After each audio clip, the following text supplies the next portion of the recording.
आप सभी को नमस्कार।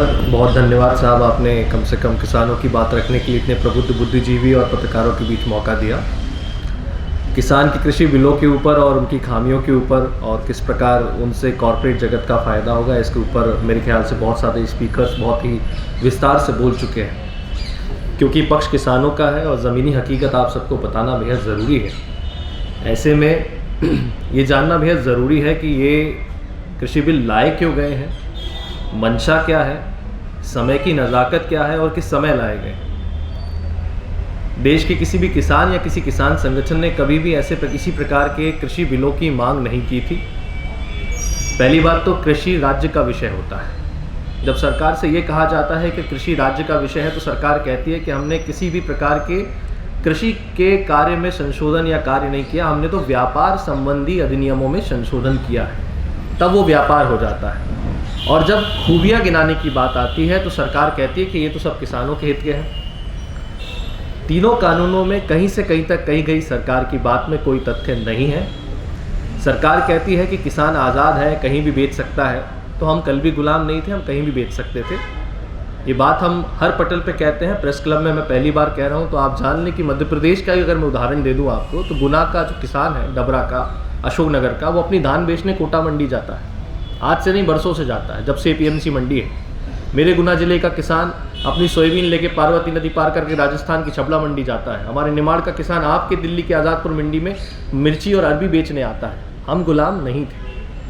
दिक्कत थी उन व्यापारियों को जो अगर वहाँ से व्यापार करके यहाँ तक लाते तो उनको बीच की मंडियों का जो टैक्स देना पड़ता था, सरकार ने उनको राहत दी है। और प्रदर्शन क्या किया जा रहा है कि साहब किसानों को राहत हो गई है। सरकार कहती है कि निजी मंडियों से बहुत फ़ायदा होगा। इस पर बहुत सारे किंतु अंतु हो सकते हैं, वाद विवाद की प्रतियोगिताएं हो सकती हैं कि नहीं साहब इससे बहुत अच्छा रिफॉर्म हो जाएगा। एक बात तो मैं ये स्पष्ट कर दूँ, ये बड़ी भ्रांति है कि किसान संगठन जो होते हैं वो किसी भी प्रकार के कृषि सुधार के विरोध में होते हैं। हम किसी प्रकार के कृषि सुधार के विरोध में नहीं, हम खुद चाहते हैं कि इस देश में कृषि का सुधार हो। जो खामियां हमारे बाप दादाओं ने भोगी हैं वो हम ना भोगे। हम आज़ाद भारत की तीसरी पीढ़ी के पढ़े लिखे किसान हैं। हम कृषि सुधारों के विरोध में नहीं है, लेकिन ऐसा कोई भी सुधार जो हमारे आने वाली पीढ़ियों की नस्ल को बर्बाद कर दे, हम उसका विरोध पुरजोर करेंगे, करते आए और करते रहेंगे। इन कानूनों में सरकार जब कहती है कि निजी मंडियों में दाम ऊंचा मिलेगा, तो कानून को लागू हुए महीनों हो चुके हैं। कौन से ऐसी कृषि मंडी में एक भी उपज पे सरकार स्वयं ये बता दे कि समर्थन मूल्य से ज़्यादा की खरीदी हुई हो या समर्थन मूल्य पे ही खरीदी हुई हो, वो निजी मंडी का नाम सरकार हमको बता दे। गन्ना का किसानों का उदाहरण सबके सामने है। कॉन्ट्रैक्ट फार्मिंग की सरकार बड़ी बात करती है, क्या पेप्सिको से, नेस्ले से, मैगी से अनुबंध खेती चलती नहीं आई है? लेकिन आपने उसको एग्जामा दे दिया, कानून बना दिया। क्यों? ताकि किसान जो है वो कोर्ट ना जा सके। मौलिक अधिकार आपने किसान का छीन लिया। और उम्मीद दिलाती है सरकार हमको इस भ्रष्ट सिस्टम में कि आप एसडीएम से न्याय की उम्मीद कर लीजिए। वो एसडीएम जिसके नाक के नीचे 20 रुपये में मिलने वाली खसरा खतौनी की रिपोर्ट हमको 150 रुपये में मिलती है, वो सामने बैठा रहता है और बाबू नीचे 150 रुपये लेता है, एक कोनी के नीचे पैसा रख लेता है।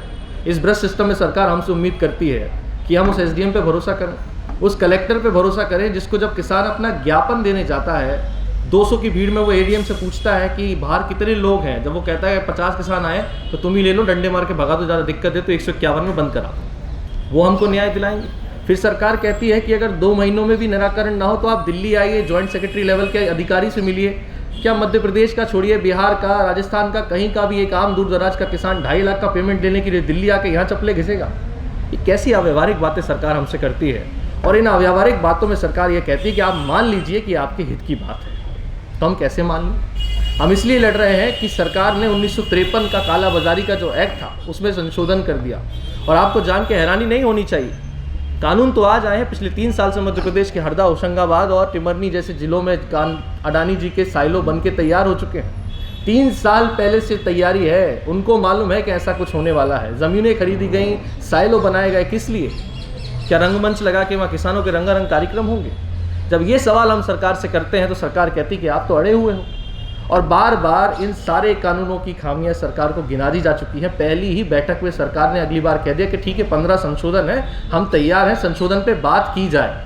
वापस लेने की बात नहीं हुई। जब बता दिया कि साहब आपके टायर में 15 पंचर है, अगर हमारे एक नए टायर को हमने मार्केट में खरीदा और उसमें 15 पंचर हो जाते तो हम कंपनी के मुंह पे फेंक के ये कहते हैं कि साहब नया टायर दे दो, तो हम भी तो वो कह रहे हैं कि आप अपने पंचर टायर को वापस ले लीजिए, बैठ के कृषि सुधार के लिए मसौदा तैयार करते हैं और समर्थन मूल्य पे खरीदी की गारंटी का कानून बना दीजिए। वो समर्थन मूल्य की खरीदी की गारंटी का कानून जिससे भारतवर्ष के 85% किसान प्रभावित होते हैं। आप किसानों की बात करते हैं तो आप कहते हैं साहब 100 एकड़ का किसान, 50 एकड़ का किसान, वो कहाँ गया 5 एकड़ से कम का किसान? सरकार दलील देती है कि यार फूड प्रोसेसिंग इंडस्ट्री आ जाएगी। मैं आपसे पूछता हूँ, दिल्ली जैसे शहर में जब कोई बड़ा बिल्डर किसी के फ्लैट पे कब्जा कर लेता है तो उससे पसीने छूट जाते हैं छुड़ाने में। आप ये हमसे कहते हैं कि कॉन्ट्रैक्ट फार्मिंग में जब 5 साल के लिए अनुबंध खेती होगी और फूड प्रोसेसिंग के लिए उसको इंडस्ट्री लगाने का पैसा दिया जाएगा तो 5 एकड़ में अगर 1.5 करोड़ का सेटअप लग गया और 5 साल बाद खाली करने में वो फ्री में 1.5 करोड़ का छोड़ के चला जाएगा।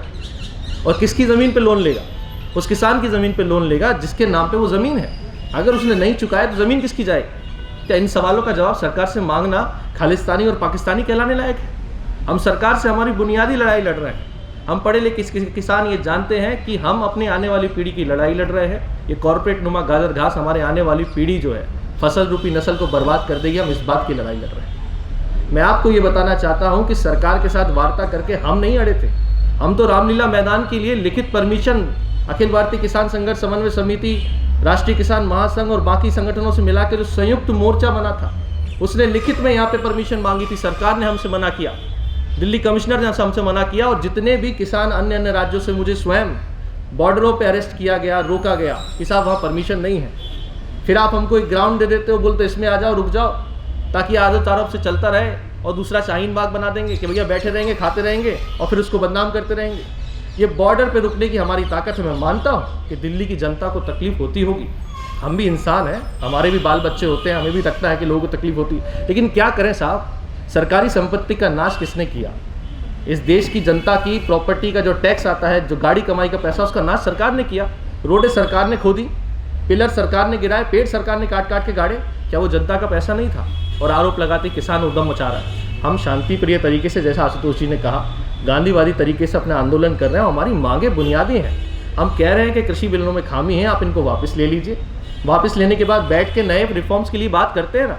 हम बरसों से ये मांग करते आए हैं कि समर्थन मूल्य का खरीदी का गारंटी का कानून बने, स्वामीनाथन आयोग की सिफारिश C2+50 लागू हो, फल, साग, सब्जी, दूध इत्यादि जिनका समर्थन मूल्य तय नहीं है, 27-24 चीज़ों के ऊपर आप समर्थन मूल्य देते हो, इसके बाद समर्थन मूल्य तय नहीं किया, उन पर समर्थन मूल्य तय नहीं होना चाहिए? इस पर बात नहीं होनी चाहिए क्या? एक किसान जो है, एक दारू की बोतल पे MSP और MRP दोनों लिखा रहता है, ना कभी वो बोतल MSP से नीचे बिकती है और MRP से ज़्यादा ही बिकती इस देश में।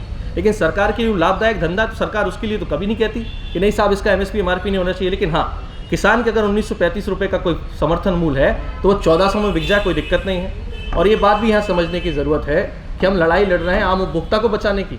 वो जो खाई आपके हमारे बीच में, हम उसके लिए लड़ाई लड़ रहे हैं। एक सड़ा सा चिली फ्लेक्स आता है 67 रुपये का, मुश्किल से 35 ग्राम का, उसकी कीमत हो जाती है 2000 रुपये किलो की, 20,000 रुपये कुंटल। इसका आधा भी हमें नहीं मिलता साहब। अगर इसका आधा भी हमें मिले तो हम खुश रहें।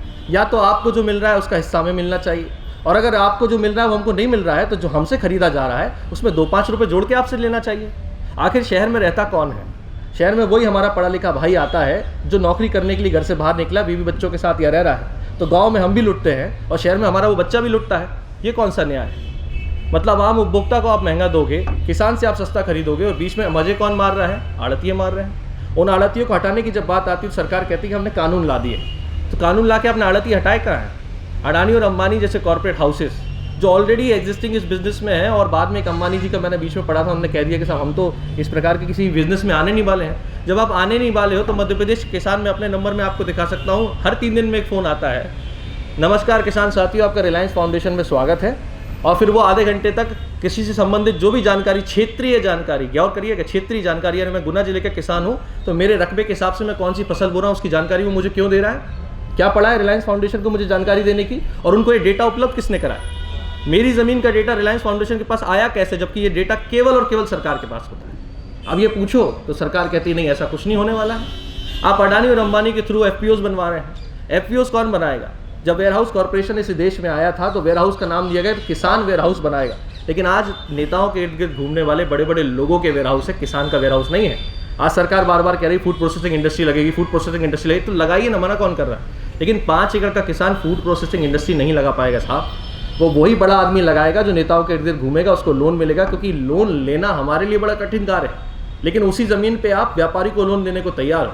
या 5,000 का बिजली का बिल हम जमा नहीं करते हैं तो मोटर पाइप सब खींच के ले जाते हैं बिजली विभाग वाले, हमारे बेइज्जती होती है, वो अलग को चस्पा कर देते हैं नाम हमारा बोर्ड पे, और यार लोग करोड़ों खा के भाग जाते हैं, आप उनका कुछ नहीं कर पाते। लेकिन ये बात जब आज किसान इस बॉर्डर पे बैठ के कह रहा है तो सरकार को बड़ी तकलीफ है, हमें बदनाम करने का प्रयास हो रहा है, हमारी फंडिंग पे सवाल किया जा रहा है।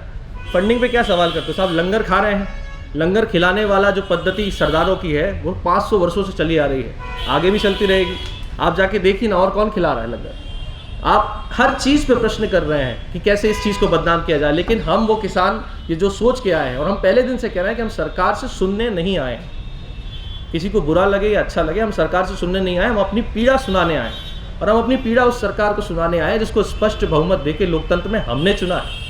हमने किसी और को नहीं, मोदी जी को चुना है, स्पष्ट बहुमत की सरकार, इसलिए उम्मीद के साथ आए और उम्मीद के साथ बैठे हैं। हर बार वार्ता में जाते हैं कि सरकार अब हमसे कहेगी कि नहीं जी हम कानून वापस ले रहे हैं और एमएसपी गारंटी कानून पर बात कर रहे हैं। और जहाँ तक प्रश्न सुप्रीम कोर्ट का है, सुप्रीम कोर्ट में एक भी बार 1 सेकंड के लिए भी एमएसपी गारंटी कानून पे कोई चर्चा नहीं हुई। सारी बातें कि ऐसा है वैसा है चलता रहा, आरोप हम पे कर रहे हैं। हम तो सुप्रीम कोर्ट जाना ही नहीं चाहते थे, ना हम गए, सरकार स्वयं सुप्रीम कोर्ट चली गई। सर्वोच्च न्यायालय का हम बहुत सम्मान करते हैं और सम्मान के साथ ये बात मैं कहना चाहता हूँ कि हम उनकी अवहेलना नहीं कर रहे हैं, लेकिन जब हम सुप्रीम कोर्ट गए नहीं तो हम पे कायदे कानून लागू करने वाले सुप्रीम कोर्ट होते कौन है? और अगर आप कर रहे हैं साहब, हम आपका सम्मान करते हैं, तो कमेटी में कम से कम ऐसे लोग रखते ना आप। अगर आपने कमेटी बना भी दी थी तो निष्पक्ष लोग रखते जो पहले से ही कानूनों के समर्थन में थे, उन लोगों को आपने कमेटी में 4 मेंबर बना दिए। अब उनसे हम क्या न्याय की उम्मीद करेंगे? आपने स्वयं अपनी अस्मिता को खतरे में डाला है जनता के सामने, हमने नहीं डाला है। हम आज भी कह रहे हैं हम सर्वोच्च न्यायालय का सम्मान करते हैं, लेकिन हम सुप्रीम कोर्ट नहीं गए थे। आपने खुद कानून पास करने के बोल दिया कि साहब ये 4 समिति बनेगी। अब वो समिति वालों का ये हाल है, उसमें से एक आदमी समिति छोड़ के चला गया, क्योंकि उनको मालूम है कल से हमें उन्हीं किसानों के बीच में जाना है जो हमारे भाई बंद हैं। और अब समिति वालों का यह हाल है कि वो सभी किसान नेताओं को, किसान संगठनों को, मेरे पास खुद सुबह आज फ़ोन आया कि साहब हम समिति के एक सेक्रेटरीट से बोल रहे हैं, उन्होंने कोई सेक्रेटरीट बना लिया है, आप इन्विटेशन भेज दिया है कि आप ऑनलाइन या वर्चुअली आके अपनी बात कहें कि आपको कमेटी से क्या दिक्कत है। मैं उनको समझा रहा हूँ कि साहब हमारा स्टैंड वही स्टैंड है जो पूरे देश के किसानों का, लेकिन फिर भी अलग अलग तरीके से अब आप फूट डालने का काम कर रहे हैं कि एक को बुला लेंगे, दूसरे को बुला देंगे, 4 समिति के सामने बिठा देंगे कि भाई आपका सम्मान बढ़ गया, आप डायरेक्टली मंत्री जी के सामने बैठ गए। तो ये षड्यंत्र नहीं तो और क्या है? एक तरफ आप कहते हो खालिस्तानी है, दूसरी तरफ आप हमारे साथ बैठ के हमारे साथ लंगर खाते हो, हमको चाय ऑफर करते हो, हमको खाना ऑफर करते हो, फिर बाहर आप कहते हो कि नहीं नहीं जी नहीं, ये तो AK-47 लेके बैठे, ऐसा ही कह रहे हैं। आज का एक बीजेपी की सांसद है शायद, कहा कि राजस्थान की, उनका स्टेटमेंट है। तो सरकार चाहे लाख प्रयास कर ले, हमारी यूनिटी टूटने वाली नहीं है। हम आपसे अभी भी कह रहे हैं आज समय है कि इस किसान आंदोलन को जनता समर्थन करे और इसको जन आंदोलन बनाए, क्योंकि आपको ये समझना पड़ेगा कि अगर भंडारण की व्यवस्था एक ही व्यक्ति के हाथ में आ जाती है और बहुतायत में भंडारण की चीज़ें अगर 2-4 कॉर्पोरेट हाउसेस के हाथ में आ जाती, तो जो दाल आप 100 रुपये ले रहे हैं वो 200 रुपये किलो हो जाएगी। कोरोना काल में जब चीज़ें नहीं मिल रही थी तो जिस दाम पे मिला उस दाम पे लोगों ने ख़रीदा है। और जब फूड मार्केट में आर्टिफिशियल स्कैर्सिटी जनरेट की जाएगी और कहा जाएगा कि दाल नहीं है, चावल नहीं है, गेहूँ नहीं है, तो आप क्या करोगे? और आज PDS के लिए सरकार खरीदती है, और ये बात जो प्रोफेसर कह रही थी IIT वाली अपने वीडियो में, वो बात गलत नहीं है कि भंडारण था इसलिए दुगना गेहूँ चावल राशन में दे दिया गया, लेकिन जब कॉर्पोरेट हाउसेस खरीदेंगे तो फिर राशन का भंडारण करेगा कौन? और सरकार ये लाख दलील दे लेके खरीदी चालू रहेगी, MSP की गारंटी लिखित में दे देंगे, लेकिन हमको तो गारंटी का कानून चाहिए, क्योंकि हम भी नहीं रहेंगे, मोदी जी भी नहीं रहेंगे, हम में से बैठे हुए बहुत से लोग चले जाएंगे, कोई अमर नहीं है। लेकिन आज से 3 पीढ़ी बाद वो संरक्षण जो हमारी जनरेशन्स को चाहिए वो MSP गारंटी कानून होगा। अगर इस देश में ये बात आज उठती है कि प्रति व्यक्ति आय सुनिश्चित होनी चाहिए लोगों की, कि साहब इससे ज़्यादा कम तनख्वाह नहीं होगी, तो इस बात की मांग क्यों नहीं उठा सकता किसान कि भाई हमारे परिवार की भी तो प्रति व्यक्ति आय होनी चाहिए। आज हमारी प्रति व्यक्ति आय कितनी है? 50 रुपया, 60 रुपया, 30 रुपया, अलग अलग राज्यों की आप कैलकुलेट कर लीजिए महीने के हिसाब से। ये प्रति व्यक्ति आय पे हम काम करेंगे, लेकिन नहीं साहब, किसान मांगे तो तकलीफ है। और आपके माध्यम से हाथ जोड़ के निवेदन है, क्योंकि आप सब बुद्धिजीवी और मीडिया के साथी हैं, किसान का प्रोजेक्शन सही कराइए साहब। 3 पीढ़ी हो चुकी है किसानों की आज़ाद भारत में। आप हमसे ये उम्मीद क्यों करते हैं कि आज भी किसान फटा पजामा पहन के, फटा कुर्ता पहन के, मैला गमछा पहन के आपके सामने खड़ा होगा? हमने तो कभी नहीं कहा कि खादी का एक बैग टांगे हुए कोई पत्रकार हमें आज मिलना चाहिए। हमने तो कभी नहीं कहा कि खादी का कुर्ता पजामा और चप्पल पहने हुए हमको एक नेता मिलना चाहिए। जब हमने हमारे मानचित्र में आप लोगों को अच्छी तरीके से परिदृश्य आधे वाले 70 साल में कर लिया है, तो आप हमारी 80-80 क्यों नहीं देख सकते? क्यों आप हमसे सवाल करते हैं कि आपने 20,000 का मोबाइल 30,000 का क्यों नहीं ले सकता है? 5 एकड़ यानी 25 लाख का मालिक जो अपनी खेती करता है, वो किसान 25,000 का फ़ोन नहीं ले सकता, लेकिन 27,000 कमाने वाला 52,000 का मोबाइल अपने बच्चों को दिलाए तो किसी को कोई तकलीफ नहीं। नौकरी पेशा लोग जिनका जीवन पूरा लोन पे चलता है, वो बड़ी बड़ी गाड़ी में घूमे, किसी को कोई तकलीफ नहीं। लेकिन किसान जो अपनी मेहनत से कमा के, उसके पास एक एक रुपये का हिसाब है, अपनी गाड़ी खरीद के लाता, ट्रैक्टर लाता, तो आज हमारे ट्रैक्टरों पे सवाल उठाया जा रहा है कि 7.5 लाख का ट्रैक्टर हमारे पास कहाँ से आ गया? ये कैसी दुनिया में रहना? क्या हम इंसान नहीं है? क्या हमें मौलिक अधिकार नहीं है अच्छे कपड़े पहनने का, अच्छा खाना खाने का, अच्छे बच्चे स्कूलों में हमारे बच्चों को पढ़ाने का? और एक बात और कि इस देश में निजीकरण से किसी प्रकार का फ़ायदा आम गरीब जनता को नहीं हुआ। अस्पतालों के निजीकरण से मैं मानता हूँ स्वास्थ्य सुविधाएं सुधरी हैं, लेकिन उसका लाभ कोई गरीब व्यक्ति नहीं लेता है। उसका लाभ बड़े लोग लेते हैं जिनकी पर कैपिटा इनकम अच्छी है। स्कूलों के निजीकरण से लाभ स्कूल की मोटी फीस देने वाले बड़े आदमी लेते हैं। सरकारी स्कूल में आज भी गरीब का बच्चा पढ़ता है, किसी अधिकारी का नहीं पढ़ता है। सरकारी अस्पताल में इलाज कराने वही गरीब किसान आम आदमी जाता है गाँव का। और इसीलिए इस खेती के निजीकरण के खिलाफ हम लोग विरोध कर रहे हैं। मेरा हाथ जोड़ के आप सबसे निवेदन है, जहाँ जहाँ तक आप इन बातों को पहुँचा सकते पहुँचाइए। आज दिल्ली की जनता की हमको समर्थन की ज़रूरत है। हम मानते हैं कि आप हमारे इस कृत्य से आपको थोड़ी तकलीफ हो रही है, लेकिन अगर आप कोरोना काल में थोड़ी तकलीफ झेल सकते हैं तो इस देश के अन्नदाता की क्यों नहीं? और आपके पूर्वज अगर 3 पीढ़ी पहले आप देखेंगे तो वो भी किसान ही होंगे साहब। इस देश में तभी इसको भारत कृषि प्रधान देश कहा जाता है, क्योंकि 3 पीढ़ी पहले आप और हम सब किसान थे। अगर आप अपने पूर्वजों के लिए इतना नहीं कर सकते तो क्या करेंगे साहब? हम आपसे हाथ जोड़ के समर्थन मांग रहे हैं, क्योंकि आज आपके समर्थन की हमको ज़रूरत है। क्योंकि सरकार जनता बनाम किसान करने की फिराक में है। वो चाहती है कि दिल्ली की जनता स्वयं ये कहे कि हम इन किसानों से परेशान हो चुके हैं, साहब हटा दीजिए। 2-4 लोगों को ले जाके सुप्रीम कोर्ट में प्ली लगा देगी कि साहब इससे माहौल बिगड़ रहा है। और 26 जनवरी की परेड का भी मैं स्पष्ट कर दूं, हमने ये नहीं कहा था कि हम राजपथ पे जाके कोई परेड करेंगे। हमने जो कहा था उस पर हम कायम हैं। आउटर रिंग रोड की बात अभी तक हुई है, हम हमारी परेड करना चाहते हैं। जवानों की परेड को व्यवधान डालना नहीं चाहते। जवानों की परेड जैसी होती होगी, किसान अपनी परेड बाहर करेगा। अगर हम हमारे ट्रैक्टर ट्रॉली में भारत का झंडा लगा के आउटर रिंग रोड पे घूमते, इससे किसी को दिक्कत क्या है? हम तो कहते हैं दिल्ली की जनता आए और देखे कि इस देश का किसान आपकी सड़क पे आया है। और ये किसान है साहब, हमारे गांव की परंपराएं, सभ्यता है कि हर आते जाते राहगीर को हम भोजन पूछते हैं। इन शहरों में कोई बिना कारण एक गिलास पानी नहीं पूछता है। इस सभ्यता परंपरा दिखाने के लिए आज किसान आपकी बॉर्डर पर बैठा है और किसान अपनी वाजिब मांगों के लिए बैठा है। हम किसी भी प्रकार से व्यवधान डाल लें या सरकार को अपनी आंखें दिखा के अड़ियल रवैया दिखाने नहीं आए। बहुत स्पष्ट है, इतने अमेंडमेंट्स के बाद उस कानूनों को कोई मोल नहीं ले जाएगा। मैं एक छोटी सी बात कह के बात ख़त्म कर लूँगा। अगर एसेंशियल कमोडिटी एक्ट में जो सरकार ने संशोधन किया है, हम कहें कि साहब इसमें आप संशोधन कर दो कि दलहन तिलहन अनाज और आलू एसेंशियल कमोडिटीज़ रहेंगे और भंडारण की जो लिमिट आपने ख़त्म की है वो लिमिट को आप एक्सपेल कर दो। इसके बाद उस कानून में बचता क्या है? जब कुछ बचता ही नहीं तो ऐसे कानून को रखना क्यों चाह रहे हो आप? वही तो हम कह रहे हैं कि आप इनको वापस ले लीजिए और नए कानून बनाते हैं बैठ के। तो सारा मसला केवल इस अहंकार का है कि हमारे पास स्पष्ट बहुमत की सरकार है। आप ज़्यादा करोगे तो आप जेल में डाल दिए जाओगे। और इसका उदाहरण मैं अपना दे देता हूँ। यहाँ से जाने के बाद भोपाल में आंदोलन करो तो जहाँ जहाँ इनकी सरकारें हैं, ये रात को आपको घर से उठा लेते हैं। इसके बाद भी अगर आप चुपचाप ट्रैक्टर लेके, क्योंकि सरकारें ट्रैक्टर से बहुत डरती हैं, आप गाड़ी ले जाओगे तो आपकी गाड़ी तोड़ ताड़ देंगे, लेकिन ट्रैक्टर का कुछ बिगड़ता नहीं है। तो आप किसी भी तरीके से इंटेलिजेंस को फेल करके ट्रैक्टर लेके घुस गए तो ये आपको वहीं धरना स्थल से रातों रात उठाएंगे। 151 में वही एसडीएम जिसकी आप बात कर रहे हैं कि हमको न्याय देगा, वो आपको जेल में डाल देगा। और एसडीएम को पावर रहता है कि 6 महीने तक जेल में डाल दे, और सरकार का आदमी होता है। उसके बाद आप कोर्ट में जाके उसको चैलेंज कर सकते हैं। धाराएं लगती हैं, आप जेल में रहिए, आंदोलन मत करिए और फिर जनता के सामने कह दीजिए कि साहब वो तो पंजाब हरियाणा और 2-1 राज्य के किसान हैं, बाकी राज्यों में कुछ नहीं हो रहा है। तो सरकार के आपके माध्यम से कह रहे हैं आप बैरिकेटिंग हटा दीजिए अपने राज्यों में जहाँ जहाँ आपकी सरकारें हैं। फिर आप देखिए कितने किसान आपकी राजधानी में आते हैं। आप दमनकारी नीति अपना रहे हैं, आप हमें बदनाम करने का प्रयास कर रहे हैं। इसके बाद भी हम शांति से गांधी जी के आदर्शों पर चल के गांधीवादी तरीके से यहाँ बैठे हैं। तो मेरा आपके माध्यम से भी सरकार से निवेदन है कि हमारी मांगें मानी जाए। हम वाजिब लड़ाई लड़ रहे हैं और सरकार में जो नेता हैं उसमें से 70% नेताओं के एफिडेविट में बड़े बड़े अक्षर में लिखा है कि वो समाज सेवी और किसान। तो जो किसान अपने आप को कहते हैं सो कॉल्ड लोकसभा में बैठे हैं, कम से कम अपने उस एफिडेविट की आड़ में ही किसान बनने का प्रयास करें। अपने बाप दादाओं को याद करते हुए उन किसानों को, ठंड में बैठे हुए बूढ़े बच्चे और औरतों को देखें और इन कानूनों को वापस लें।